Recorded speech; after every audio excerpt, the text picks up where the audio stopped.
Welcome back to Art Wandering Studios. Today we are going to do a little bit of art history, learning about, you guessed it, my favorite artist, Vincent van Gogh.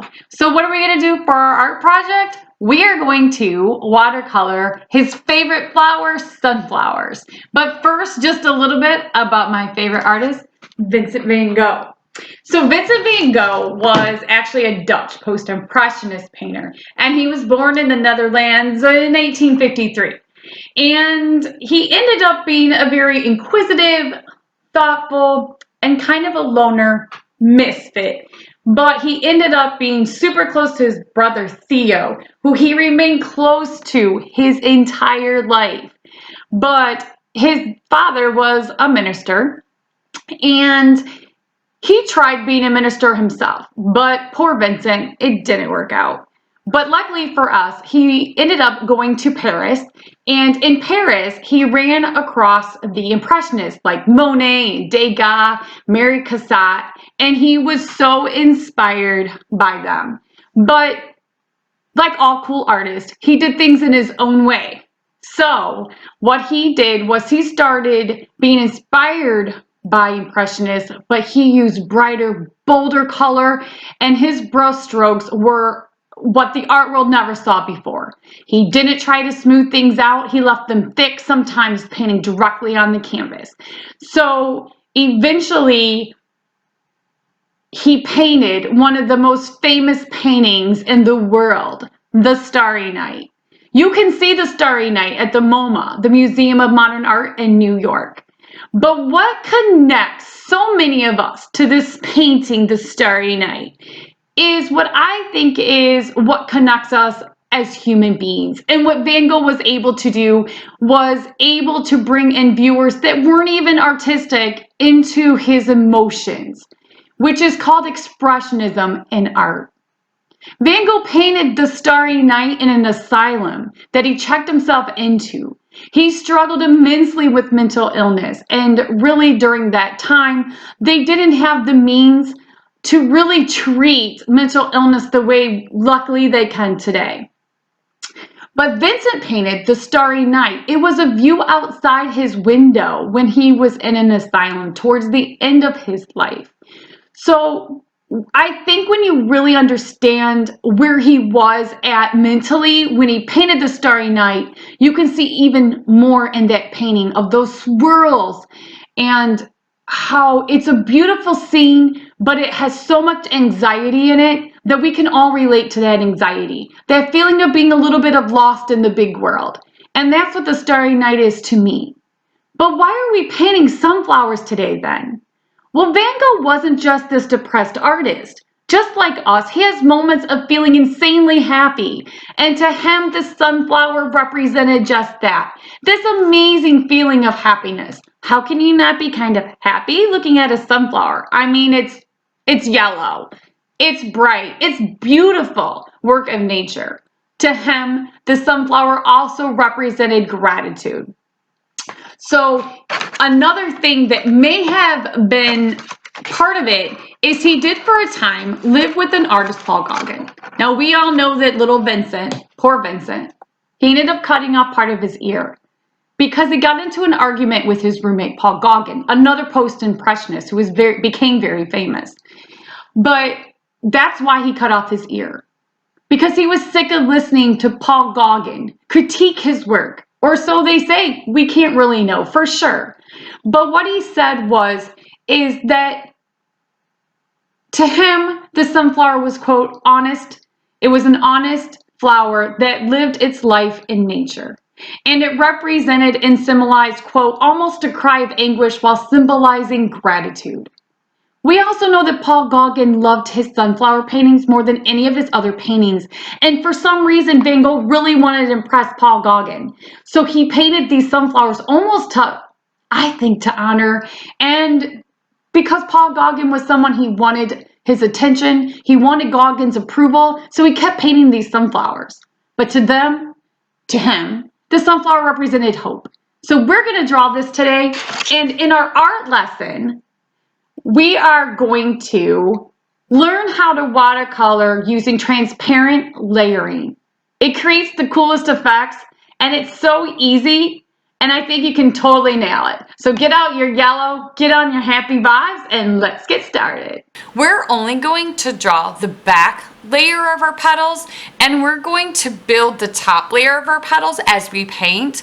So it might look a little bit elementary until we start painting it, but just trust me. So what you're going to do is grab a glass or anything that's going to provide you with a nice template. And I have watercolor paper here. You're going to need to use watercolor paper. And center of your flower where you want it. I have mine just about halfway above the size of my paper. And go ahead and trace that nice and light. You want to keep your pencil lines as light as you can, because you really don't want them to be obvious when you go to paint. I'm going to draw mine darker so that you can see them. All right, let's go ahead and block on the petals. Go ahead and draw a line at 12 o'clock and at 6, at 3 o'clock and at 9 o'clock, and then angle in a line in between each one, and the length of your lines will be the length of your petals. I'm going to zoom in so that you can see that there. So then what you're going to do is just kind of do a curve on each side, like this.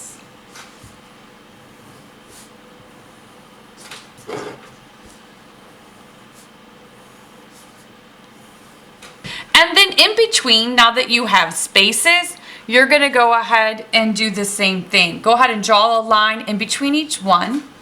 And these lengths can vary a little bit, but should be fairly consistent.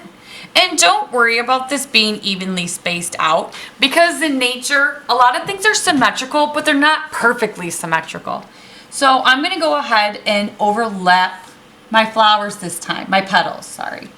So when you're overlapping your petals, sometimes they may overlap, sometimes they might fit in perfectly, but you're going to not draw around the petal sitting next to it. Like in this case, I drew right on top of it.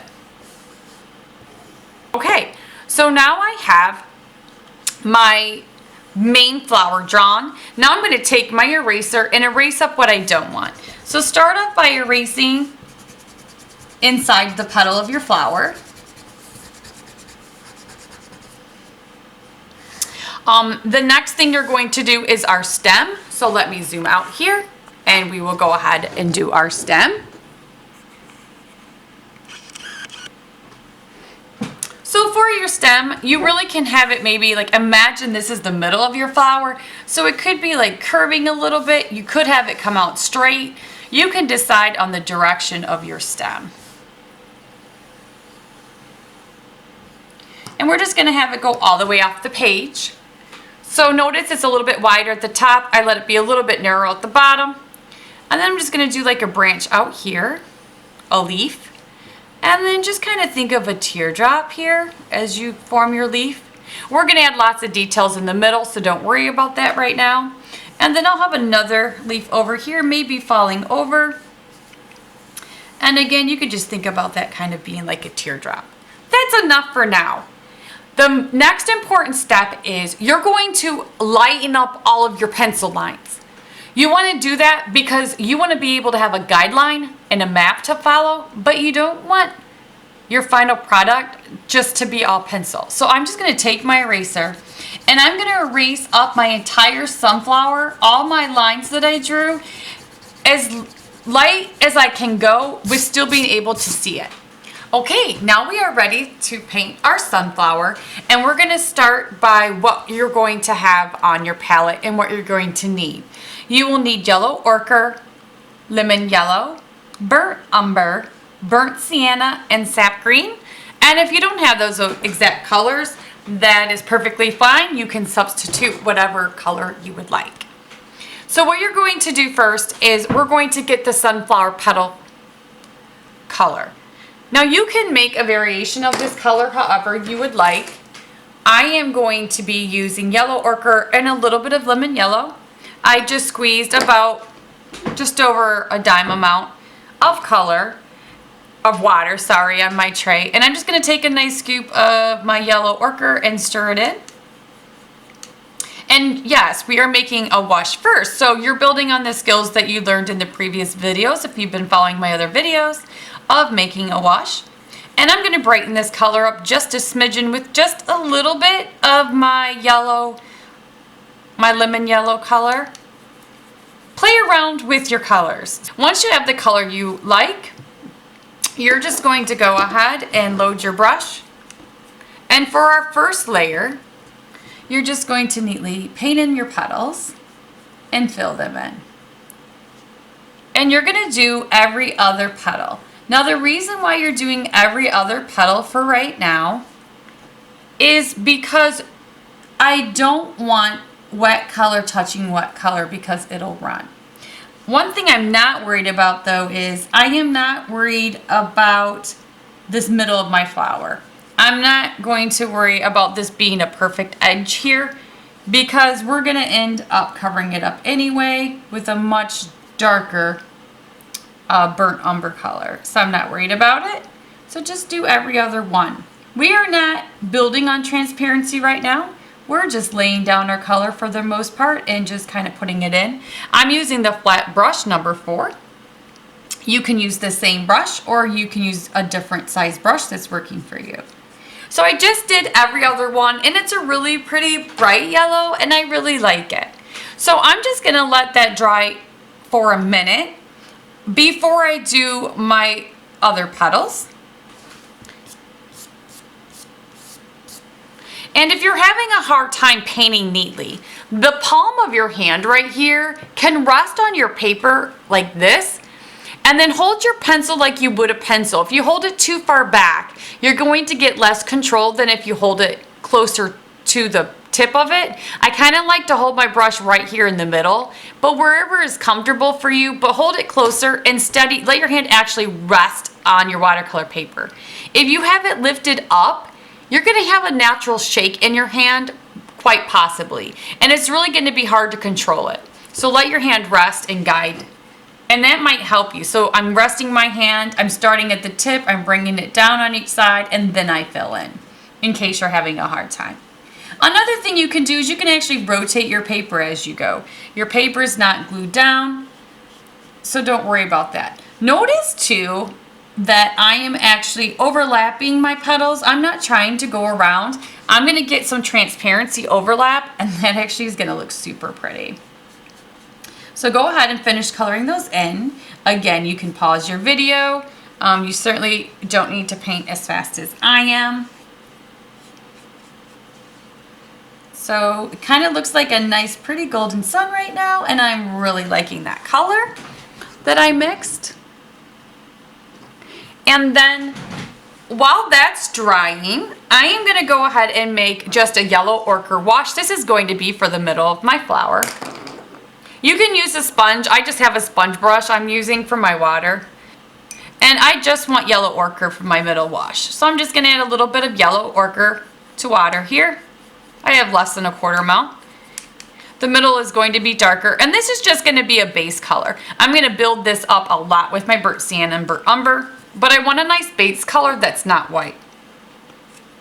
I'm just going to load my brush. And I'm going to try to paint neatly around my edge here. And I'm really not too worried about my petals being dried because a little bit of fluidity is really pretty in watercolor. So I'm not worried about that. There we go. Now this is just a good base color. So this is really just blocking in my color for right now. I need to let this completely dry now though. So I can actually touch my sunflower, and so I know it's dry. Now I'm going to do the fun part, and this part is when you're going to get to actually do some transparent layering. So for this part, grab a tissue or a paper towel, and I'm actually switching to a round tip here. I'm switching to a number 4 brush. I'm going to use my same wash color that I used before, where I mixed yellow ochre and lemon yellow. But this time, I'm going to go in between. I'm going to go in between my color. But after you do it, you're going to do a trick where you're going to dry your brush off and you're going to lift up your color. See that transparency? It is so pretty. And I'm going to just keep doing that. I am not worried at all about overlapping my petals. As a matter of fact, the more overlapping, the better. But after you paint it, I rinsed this off and I dried it, and I'm lifting up a little bit of that color gently so that I can still see my petal underneath it. This is kind of something really pretty that petals do in nature, is that when the sun is shining behind them, especially a sunflower, you know, real big in the sun behind it, you're going to get to see those petals behind it. And you're just going to keep adding those petals wherever you think they belong. And if you want to change up the top color just a smidgen, you can do that by adding a little bit of yellow ochre to your color. If you would like to do that, it's totally up to you what you would like to do. So some of you might be like, what is she doing? I don't get it. I am rinsing off my brush with water. I'm taking it, I'm drying off the moisture from my brush. Because this is still wet and my paintbrush is dry, it'll allow me to lift up some of the color so that I can see what's going on in the background. This is why it's really important to erase your pencil line so that you don't see too much pencil. I'm seeing more of my pencil than I would like to see. So I would just make note that when I do it the next time, I would paint even lighter. So I'm drying off my brush and I'm picking up my moisture. I'm doing one petal at a time because that color actually will absorb into your flower before you even get a chance to lift it off. This will not work once your color is dry. So I didn't draw these on with a pencil, but I am drawing them with the tip of my paintbrush. That's why it's a little bit easier to switch to a smaller round tip, because this time I'm actually drawing them. And I'm kind of like just drawing a middle line, and then I'll do my left side, and then I'll do my right side. But you can do it however you want. Again, I'm not stopping and I'm not worried about a perfect edge here. I'll go around that when I do the middle of my flower. We'll worry about that later. And some of you might want to get a little more creative.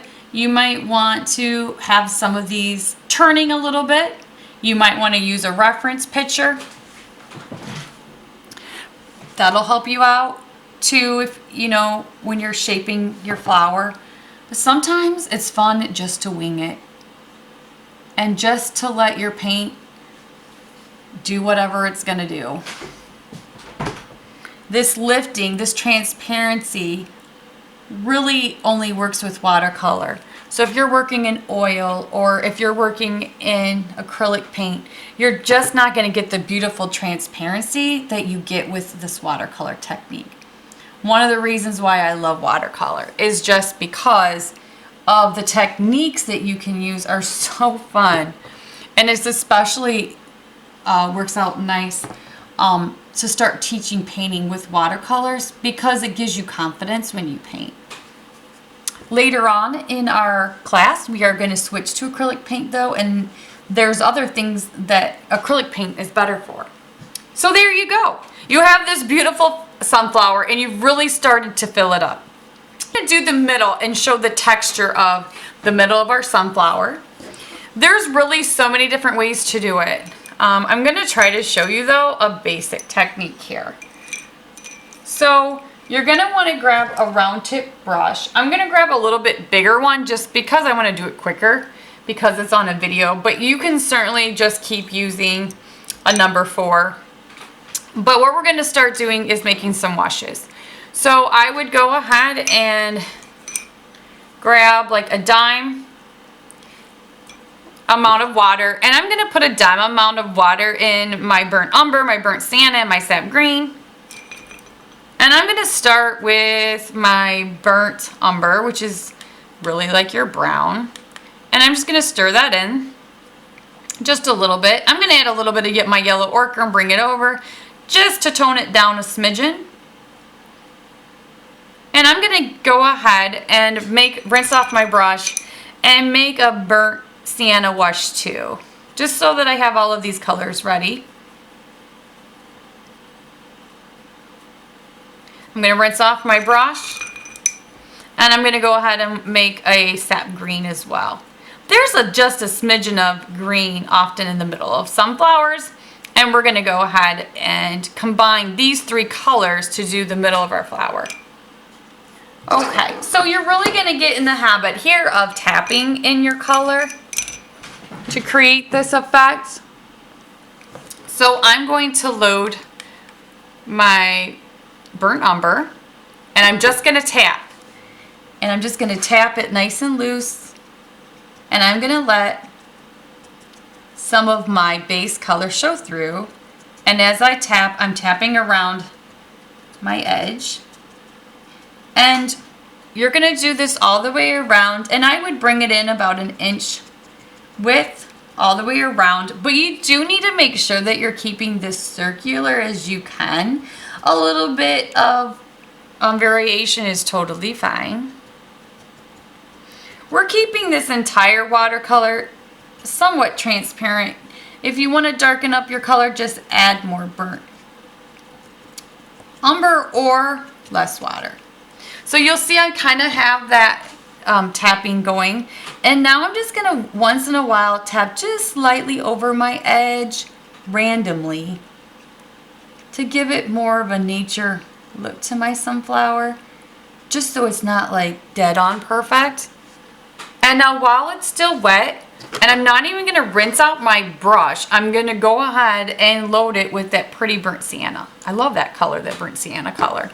And what you're going to do is the same technique, but I'm going to overlap my wet burnt umber color, and it does need to still be wet to blend. Dry color does not blend. Wet color blends.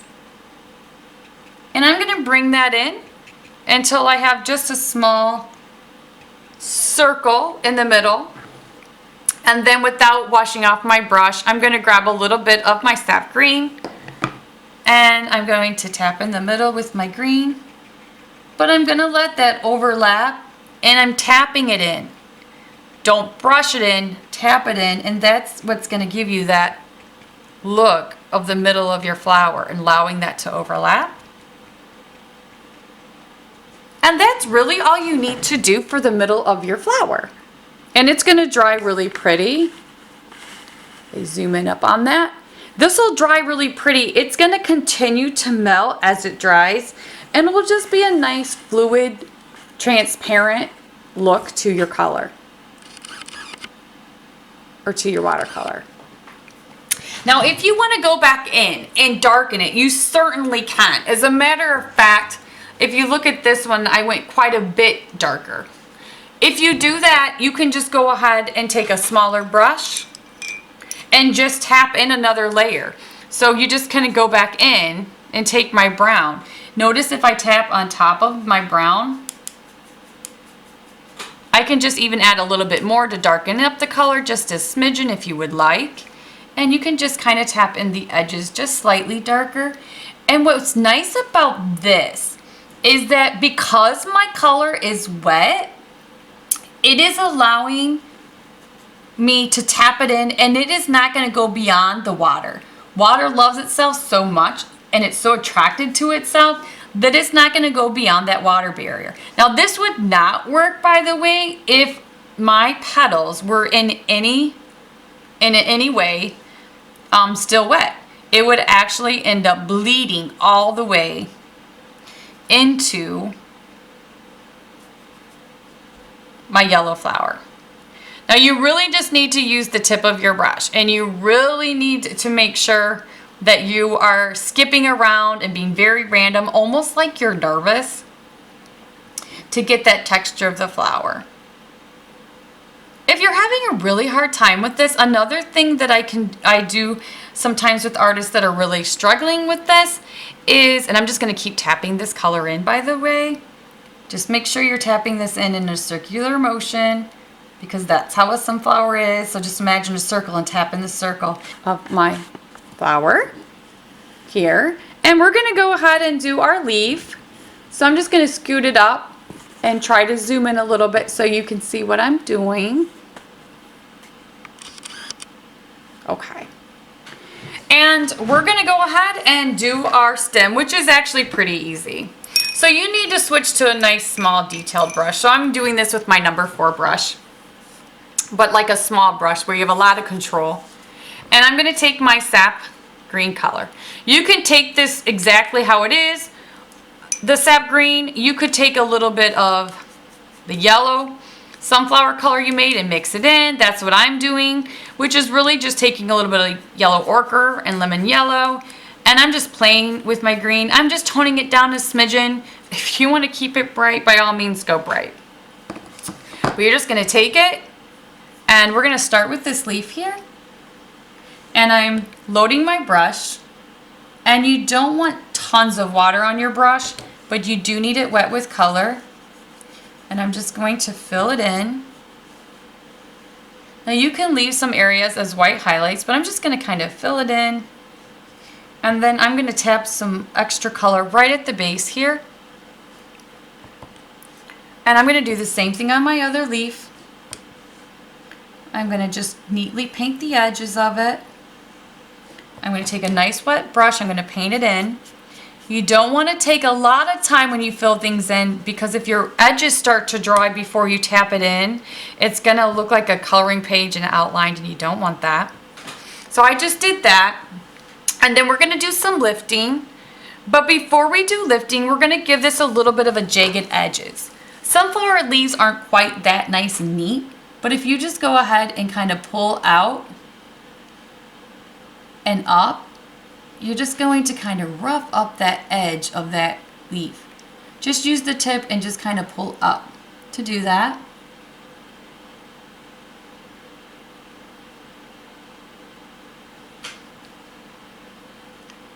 And then I'm going to do the same thing on the other side.